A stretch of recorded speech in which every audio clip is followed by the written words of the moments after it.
Assalamualaikum warahmatullahi wabarakatuh. Pagi Waalaikumsalam. ini kita mulai lagi kegiatan kita. Waalaikumsalam warahmatullahi wabarakatuh. Mudah-mudahan lancar semuanya. Nah, kita pagi ini akan membahas JMM ya.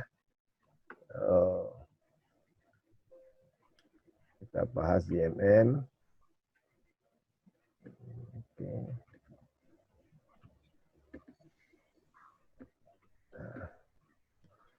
Nah, kita membahas JMM. JMM ini adalah model non-linear ya. Model non-linear yang bisa kita gunakan sebagai salah satu teknik estimasi di dalam time series maupun di dalam ekonometrika. Jadi JMM ini bisa untuk cross section, bisa untuk time series ya. Oke, Bapak Ibu sekalian, JMM ini adalah non-linear sehingga standar classical linear regression model itu tidak valid lagi di sini ya. Jadi jangan lagi nanti kita membahas tentang asumsi regresi linear klasik karena semua asumsi itu sudah dilanggar ya. Oke. Kenapa ada JMM ini? Ya. Karena ada heteroskedastisitas dan serial korelasi, tetapi tidak cross section dependence ya. Dalam panel statis ya, tradisional panel yang kemarin kita bahas, endogeneity ini tidak diperhatikan dengan baik ya, sehingga bisa menimbulkan endogeneity bias dalam hasil estimasi kita. Akibatnya kita bisa menghasilkan hasil estimasi yang misleading ya. Nah, kalau di dalam GLS, Generalized Least Square, itu masih least square dia.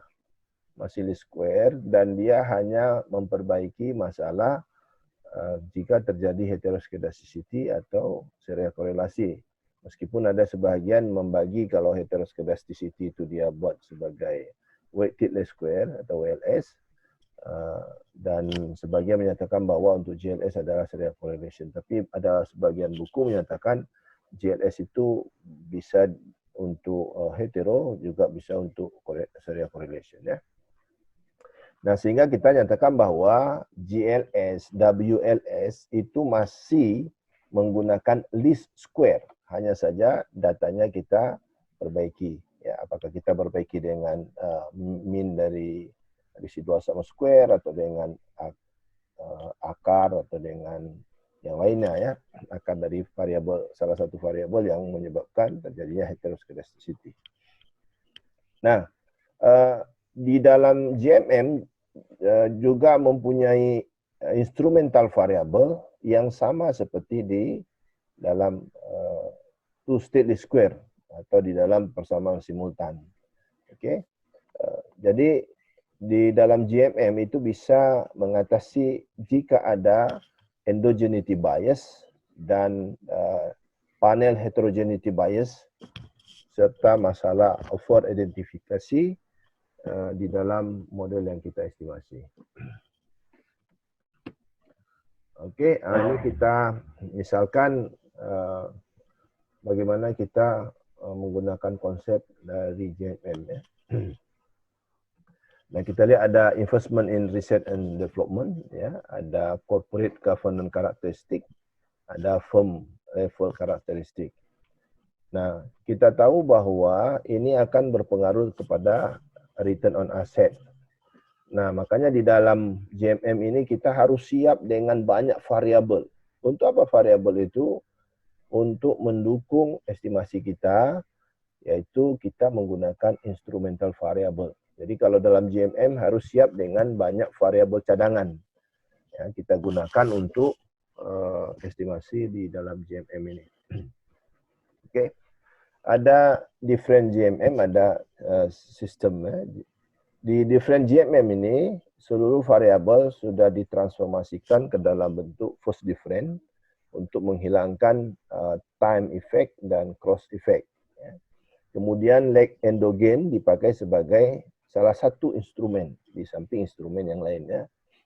Oke, leg panjang dari dependent variable dimasukkan sebagai instrumen dan ditambah dengan variabel lain. Sistem GMM atau sysGMM adalah yang dipakai untuk mengurangi bias dan ketidaktepatan dari hasil estimator di dalam different GMM. Perbedaan antara different GMM adalah kombinasi different dengan level regresi data. Ya, kalau dalam diff GMM hanya kita menggunakan differencing variable. Ya. Di dalam panel atau dynamic panel data, ya, GMM panel berbeda dengan GMM time series atau cross section. Seperti saya bilang tadi bahwa GMM ini bisa kita gunakan untuk cross sectional data. Estimasi panel berbentuk fixed effect dan tidak mempunyai konstanta.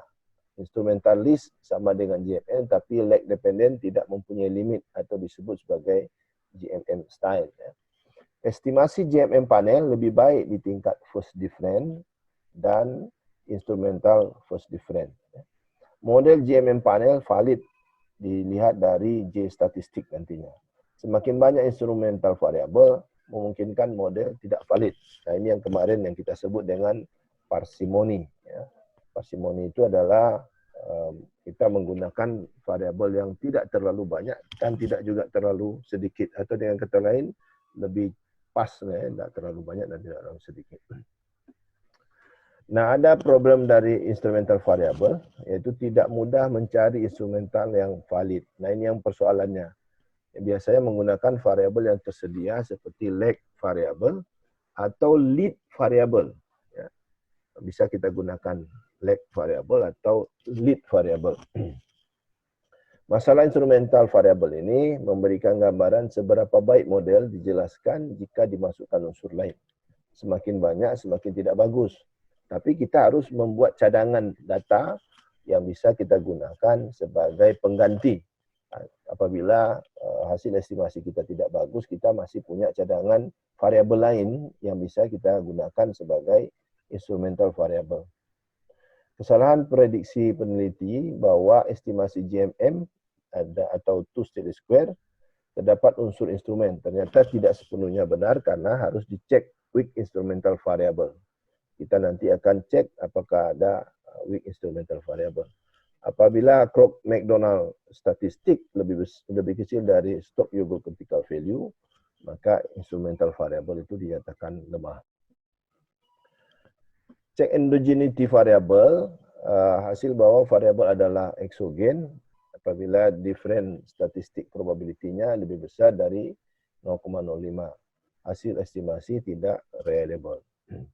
Apabila cek endogeneity didapatkan bahwa variabel adalah endogen, maka perlu dites dengan variabel lain atau menambah variabel regresi pertama. Ini yang saya katakan tadi, kita harus mempersiapkan cadangan variabel lain apabila hasil estimasi kita tidak reliable. Hasil GMM dengan weak instrumental tidak lebih baik dengan estimasi OLS. Apabila hasil estimasi kita tidak bagus, maka OLS itu adalah super konsisten dibandingkan dengan GMM. Syarat terpenting dalam dynamic panel data adalah kita dapatkan probability-nya itu lebih dari 0,05. Artinya terbebas dari unsur autokorelasi. Oke. Nah, ini adalah cara kita mengestimasi di model GMM ini. Semoga kita bisa melengkapi kuliah kita hari ini. Oke,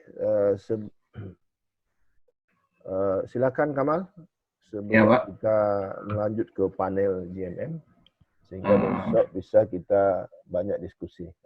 Iya, Pak. Assalamualaikum warahmatullahi wabarakatuh. Ini masalah tentang GMM biasanya sering kita temukan kalau di artikel itu tentang masalah bisnis, riset tentang firm atau dan sejenisnya yang ada yang seperti yang ditampilkan di gambar ini. Jadi dia ada dua pendekatan, ada dua cara untuk GMM ini, boleh di data cross section maupun di data time series. Cuman kalau data time series agak sedikit jarang. Biasanya lebih banyak menggunakan datanya.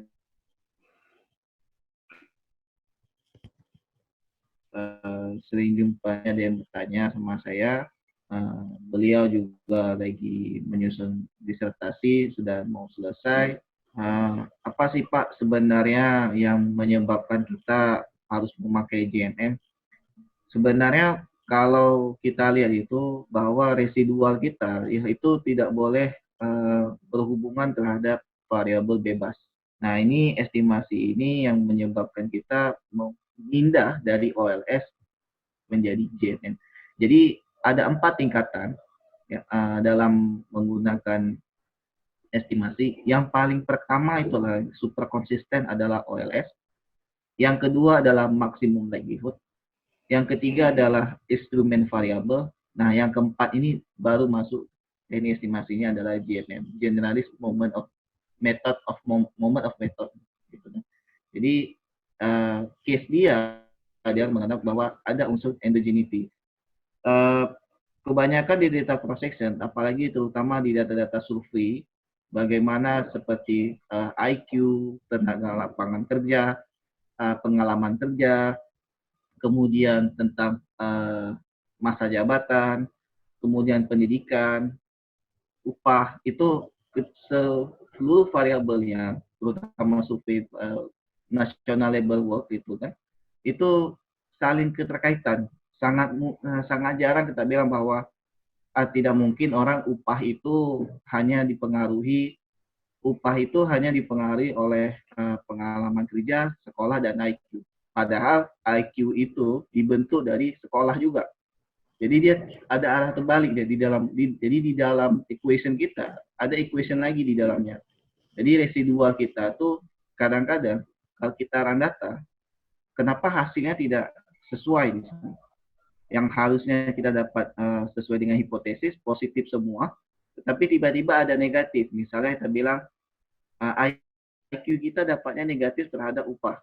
Nah, ini cenderung kita bisa langsung menduga dari awal, jadi jangan-jangan datanya mengandung unsur endogeneity. Nah, dalam artikel ulah yang 2018 saya kasihkan di dalam, ada Bapak kasih juga di referensi ini, itu dia menyebutkan bahwa hampir seluruhnya, terutama yang ada di gambar ini dia sudah mengandung unsur adanya endogeneity. Kenapa? Jika kita lihat dari misalnya investment in R&D adalah research and development sales, itu mempengaruhi ukuran perusahaan. Nah, tetapi sebaliknya juga dia mempengaruhi terhadap ini. Jadi kadang-kadang terjadi kekeliruan. Bagaimana bahasanya Pak? Kalau kita bilang ada tentang endogeneity ini, perdebatannya yang saya sering jumpa itu adalah ada hubungan kausal. Nah, ini yang sangat-sangat keliru ya. Saya juga belum memastikan apakah hubungan kausalitas itu memberikan dampak endogeneity. Saya rasa itu tidak. Karena endogenitas itu sudah jelas dari awal bahwa residual kita itu dari dalam equation lain mempengaruhi dalam equation kita, dan itu harus dibuktikan dengan Durbin Hausman. Jadi bisa kita tes, kita run data biasa, equation biasa, kemudian kita ambil residualnya dan kita masukkan ke dalam equation utama kita. Apabila residual kita itu adalah signifikan, terserah mau dia positif atau negatif, maka estimasi kita itu tidak bisa lagi menggunakan tekniknya adalah OLS, maka harus pindah menuju ke DMM. Itu yang critical point-nya. Jadi konseptual ini yang ditemukan oleh ulah ini, dia menyatakan bahwa tanda panah 2 ini adalah menyebabkan adalah endogenitas. Size mempengaruhi ukuran perusahaan sini bawah. Yang di bawah pun juga mempengaruhi atas. Yang atas ini juga mempengaruhi sini, yang bawah atas pun juga mempengaruhi. Jadi saling mempengaruhi. Berarti bukan berarti dia adalah hubungan kausal. Nah, ini yang kalau misalnya dibaca artikel Wintoki, Ya, itu ada juga yang mengatakan hubungan kausal. Jadi pemahamannya, maksudnya kausal di sini adalah data itu saling berkaitan, bukan berarti ada hubungan kausalitas seperti Granger causality. Itu sangat-sangat berbeda bahannya. Jadi konsepnya adalah ada di sini dia. Jadi kalau kita paling banyak jumpa itu ada di data cross section, time series sangat jarang bunyinya. Yang kedua ada di panel. Nah, kalau kuncinya di panel itu biasanya kalau kita olah data itu seringkali tiba-tiba estimasi kita nggak sesuai. Harapan kita bisa dapatnya positif, tiba-tiba jadi negatif. Kita masuk ke fix, itu dapatnya negatif, kemudian masuk ke random dapatnya positif. Saya sudah ada sekali saya coba seperti itu, data-data juga keuangan. Kita ngolah data menggunakan fix, kok dapatnya hasilnya positif. Ketika gunakan random, dapatnya hasilnya negatif. Kemudian waktu diuji dengan Hausman itu, dapatnya harusnya fix. Lah ini kekeliruan kita untuk menginterpretasi. Namun waktu kita uji residualnya, kita coba dengan beberapa equation, ternyata memang ada endogenitasnya. Nah, ini kelemahan dari data panel yang tradisional itu yang ada TLS, FEM dan FEM dan REM itu tidak melihat tentang bagaimana masalah endogenitas. Semuanya diasumsikan aman-aman aja. Hanya kita melihat ada data, ada partnya, hanya melihat efek. Tapi perkembangan kenyataannya yang kita run data, pasti kita temukan kalau sampel kita, apalagi cross section kita banyak, kalau ada bisnis kan sampai 1.000 perusahaan, kemudian tahunnya betapa, tahunnya 10, seperti yang ada tadi, seperti kita bilang, itu sangat-sangat kemungkinannya terjadi GMM. Ada endogenitas, jadi sehingga kita harus gunakan GMM. Nah, kita gunakan data untuk data cross section itu menggunakan survei Jepang ini. Data ini saya gunakan dari penelitian yang punya ada di bukunya Hayashi. Ini tentang ekonometrikanya. Ini bagaimana dia menjelaskan tentang ada endogenitas di situ. Tapi kita juga melihat apakah hasil estimasi kita itu lebih baik daripada OLS. Ingat, poin penting yang dalam teknik estimasi, semua estimasi, mau maksimum likelihood, instrumen variabel, dan JMM itu tidak lebih baik daripada OLS. Jadi OLS itu sangat-sangat super konsisten ya. Jadi dia paling utama. Bukan berarti OLS itu jelek, tidak. Dia urutannya paling tinggi. Kadang-kadang kita dapat yang ini adalah special case seperti JMM. Ketika run datanya OLS bagus, ya kita gunakan OLS. Kenapa? Kita lihat nanti perbandingannya baik dari sisi standar error maupun dari kebutuhan syarat-syarat seperti di JMM. Nah, ini kita masuk ke datanya itu. Saya masukkan datanya dulu.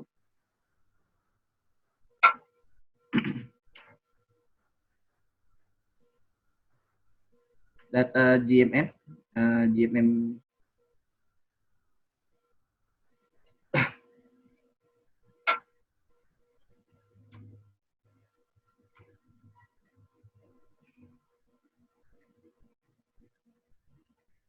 Nah, ini saya gunakan data ini, GMM.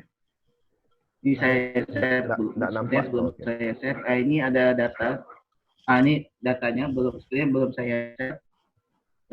Masuk ke bagian panel GMM, saya lihat itu. Nah, di sini ada beberapa indikator sosial. Nah, ini seperti IQ. Ini ada pengetahuan, ada umur, ada sekolah, pendidikan, ada pengalaman, ada masa jabatan, ada yang lain, ada status pernikahan. Nah, status pernikahan ini juga memberikan dampak pada hasil estimasi kita. Yang sebelah sini sudah dilakukan lognya gaji ya. Jadi gaji itu kalau kita dapat data survei yang ini biasanya kemarin saya juga ikut pelatihan dari yang punya Stata, itu memang dibuat log gaji itu dalam bentuk log ya. Jadi ketika kita run data sosial itu terhadap ini kita, terhadap gaji kita, dia lebih reliable. Jadi kita lihat tuh hasilnya lebih baik. Jadi indikator-indikator ini itu seringkali kita temukan masalah identitas. But we need proof. Jadi kita buktikan apakah ada atau tidak. Nah, ini kita ambil datanya, kita masukkan ke dalam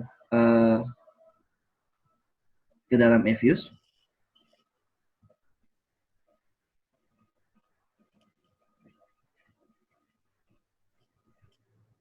Ini datanya dia. Kita masukkan dia ke dalam Evius. Kita klik next saja. Tidak ada masalah di sini. Nah, di poin di sini ada kita katakan bahwa ada jumlah observasinya sebanyak 758 orang survei responden. Nah, ini data survei nasional ya.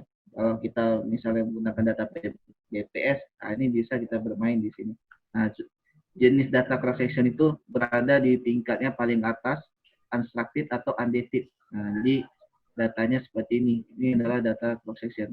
Kalau misalnya dia data pasti time series muncul dated ya. Kalau panel dated panel. Nah, kalau kita lihat di pasti munculnya ini. Nah, kita klik finish. Ya. Nah, di dalam ulah dia bilang ketang kalau dia benar-benar ada ingenuitas, sebenarnya tahap pertama yang kita lakukan itu adalah coba kita lakukan itu adalah run OLS dulu. Jadi OLS yang kita gunakan bahwa dependennya adalah gaji. Kemudian dimasukkan oleh variabel independennya sekolah, S, IQ, XPR, dan tenure. Ini kita coba dulu bahwa kita masukkan IQ gaji, gaji, kemudian kita masuk sekolah, IQ, pengalaman, dan masa jabatan. Nah ini dia si Hayashi ini surveinya melihat bahwa orang yang tahun sebelum ini ada 80, maksudnya bahwa orang yang lahir di atas lahir angkatan 80 itu dengan sebelumnya. Jadi kita lihat bahwa orang yang zaman sebelum 80 itu baru menuju gaji besar, itu dia kan setiap tahunnya kan meningkat ya gajinya. Tetapi orang yang lahir angkatan 80 itu sudah terima gaji besar duluan. Jadi mereka lebih hemat waktu kita bilang. Tetapi masa kedepannya akan lebih besar lagi gaji. Begitu juga kita ya angkatan 2000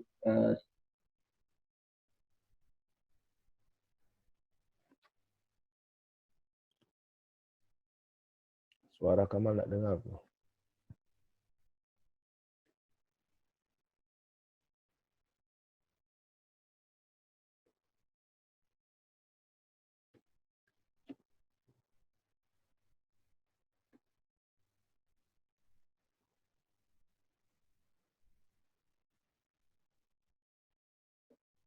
mempengaruhi upah kita, besar jabatan kita, tentu upah itu.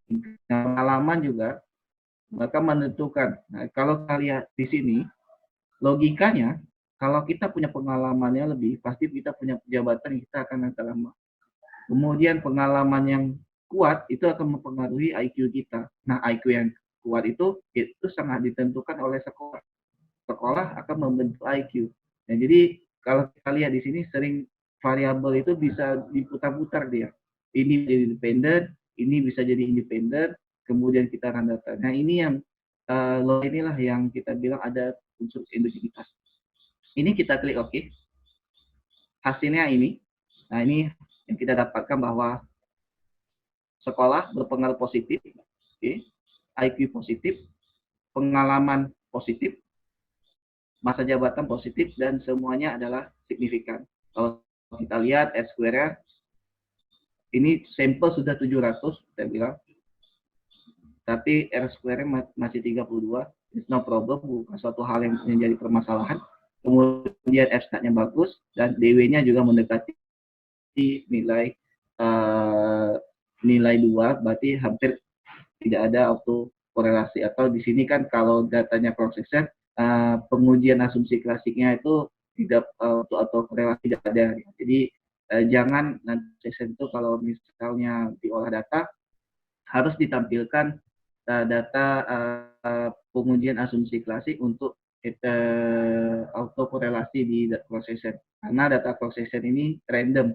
Ingat, biasanya saya sering jumpa mahasiswa tuh kalau dia datanya mirip-mirip itu kita lihat aja dari Durbin Watson ini.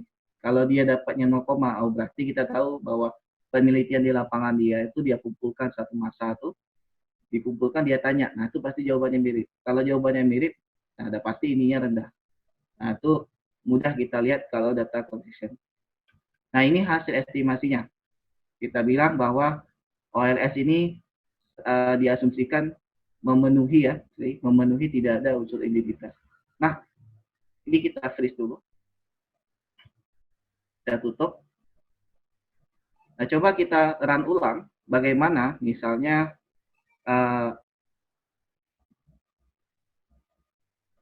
IQ itu ditentukan oleh sekolah.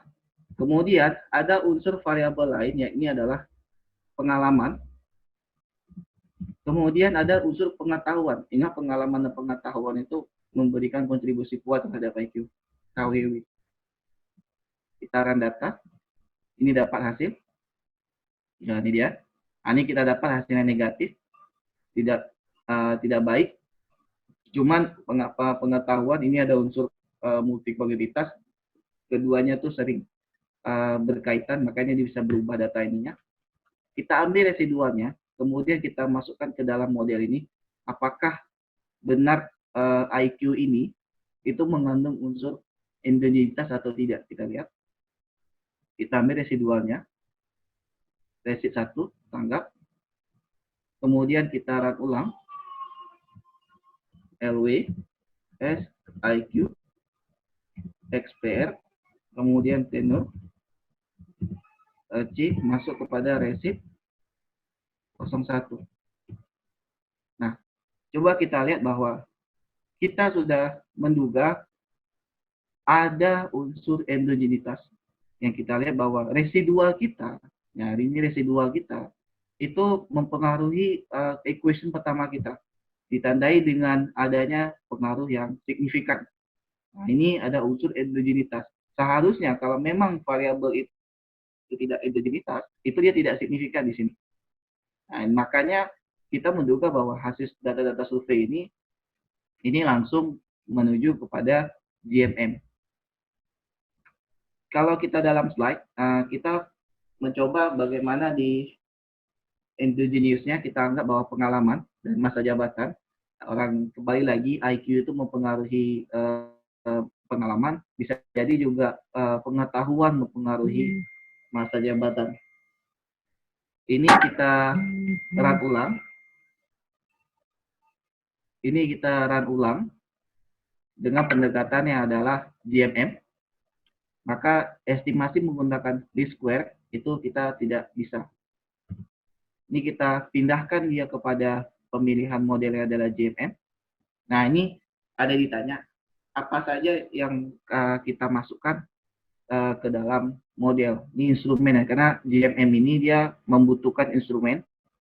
Nah, dia seperti two-stick least square, dia menggunakan instrumen, nah tetapi dia tidak ada menggunakan timbangan. Nah, itu perbedaannya adalah GMM dengan two-stick least square, instrumen variabel. Dia bagian dari instrumen variabel, tetapi ada unsur ketimbangan. Kalau misalnya two-stick least square, kita buka di sini, nah tidak ada dia, instrumen saja. Jadi hanya menduga ada unsur variabel lain di dalamnya. Tetapi kalau GMM, nah ini langsung dia lihat ada unsur endogenitasnya, maka dia harus diperbaiki. HAC ini berarti kita masuk ketimbang ke bagian heteroskedastisitas. Ini kita coba masukkan, variabelnya adalah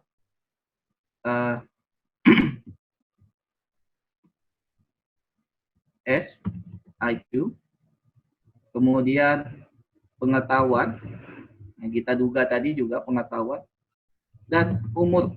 Nah, age ya, umur itu sangat menentukan kita kepada gaji, tapi juga mempengaruhi seluruh variabel yang ada di sini. Semakin tinggi umur kita, IQ kita juga semakin tinggi, sekolah kita juga tidak, namun tidak menentukan juga di bagian sekolah, tetapi yang lainnya juga. Dan satu lagi kita coba adalah merit.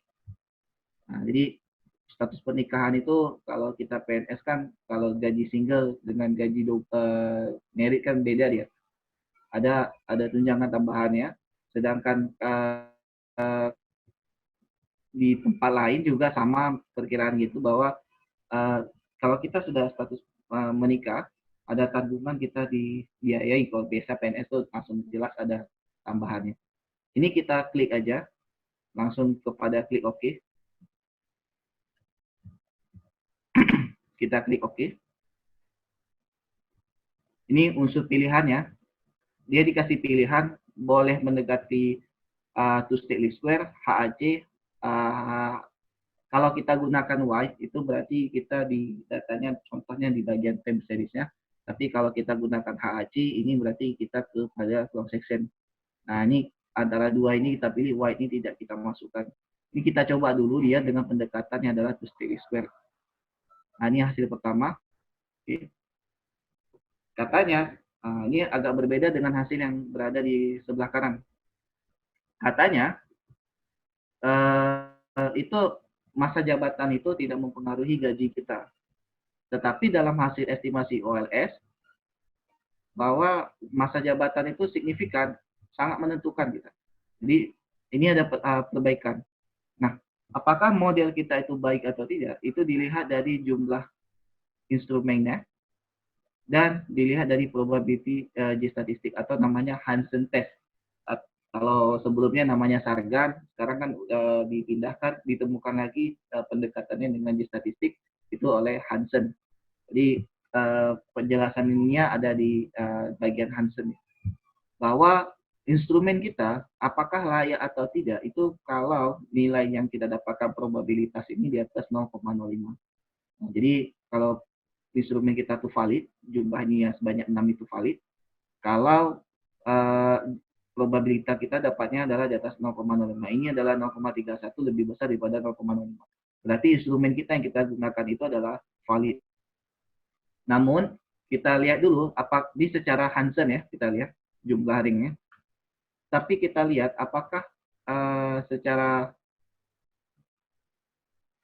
instrumen kita masuk, apakah dia ini kuat atau tidak. Nah, ini yang jadi kendala seperti Pak Al bilang, tidak mudah mencari instrumen itu. Walaupun kita bisa menduga variabel-variabel kita tuh saling mempengaruhi semuanya, tapi belum tentu instrumen kita itu kuat.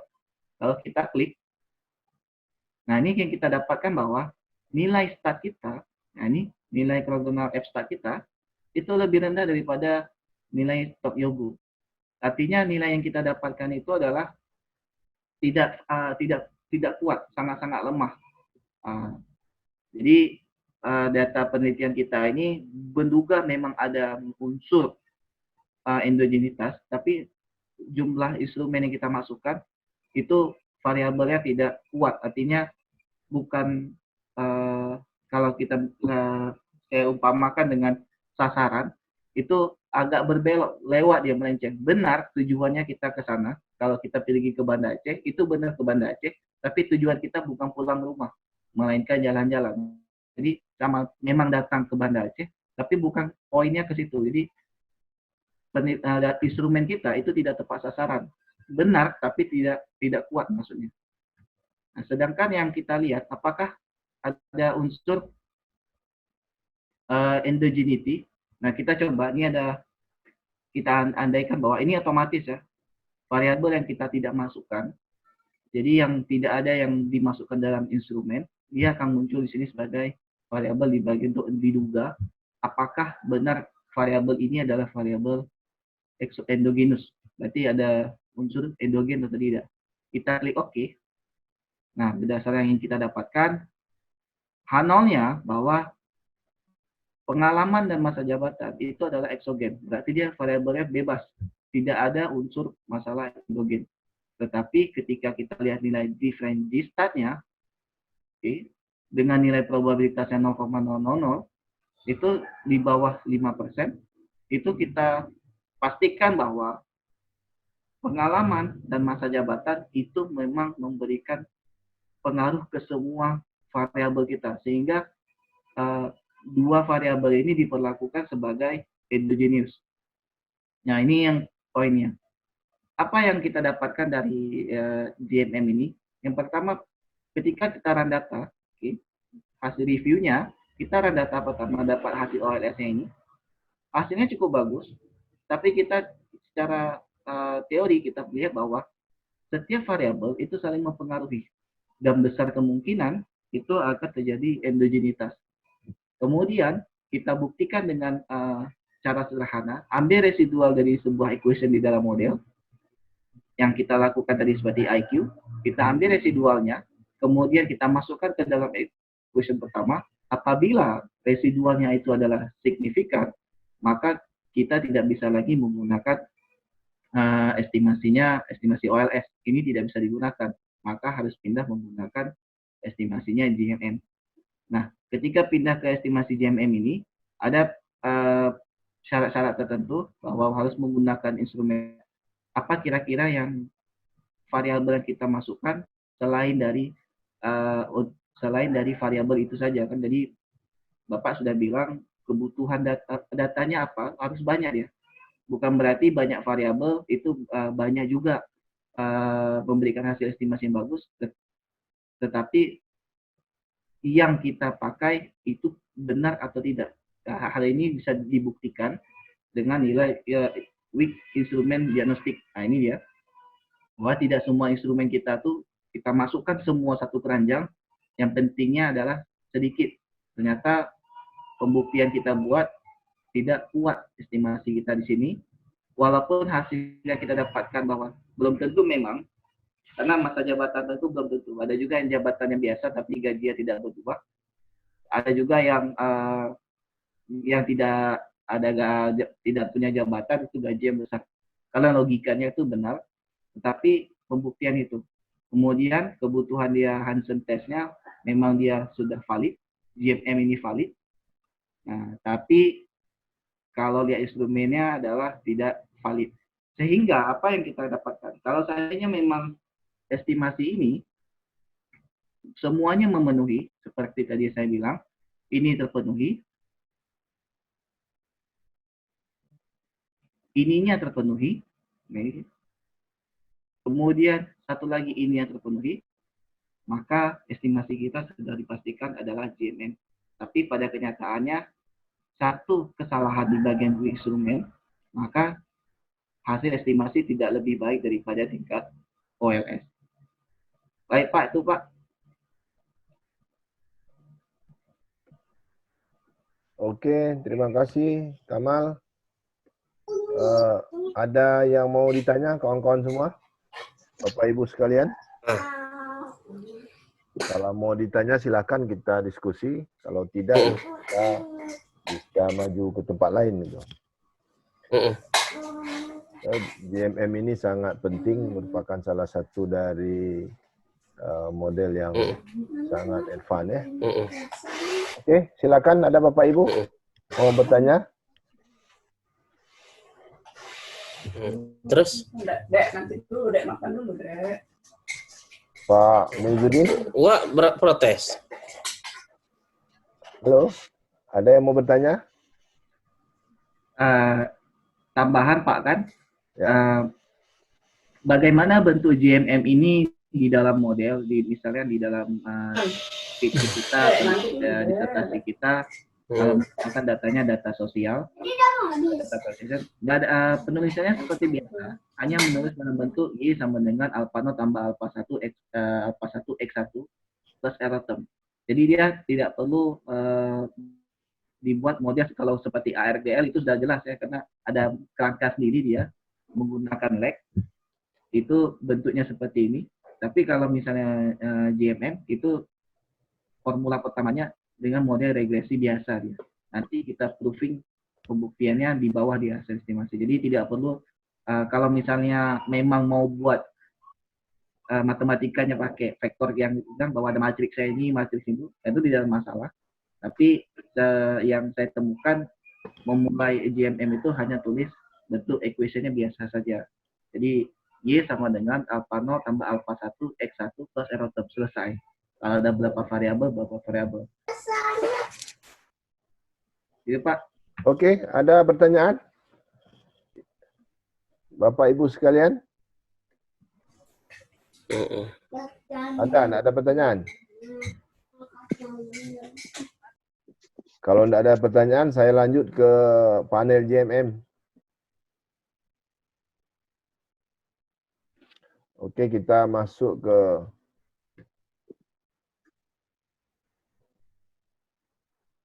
panel JMM. Oke. Nah, ini sudah kita estimasi tadi. Oke, sudah selesai. Nah, kita masuk ke JMM panel. Ya. Bahwa estimasi kita bisa menggunakan panel JMM. Oke.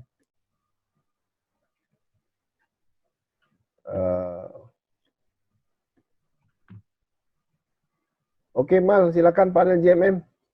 Nah, yang tadi kita lakukan run data itu Macam-macam, Mak. datanya adalah data cross section. Nah, ingat, JMM ini bisa dilakukan di data cross section, time series atau maupun di data panel. Kalau di data panel dia menggunakan dynamic, berarti ada unsur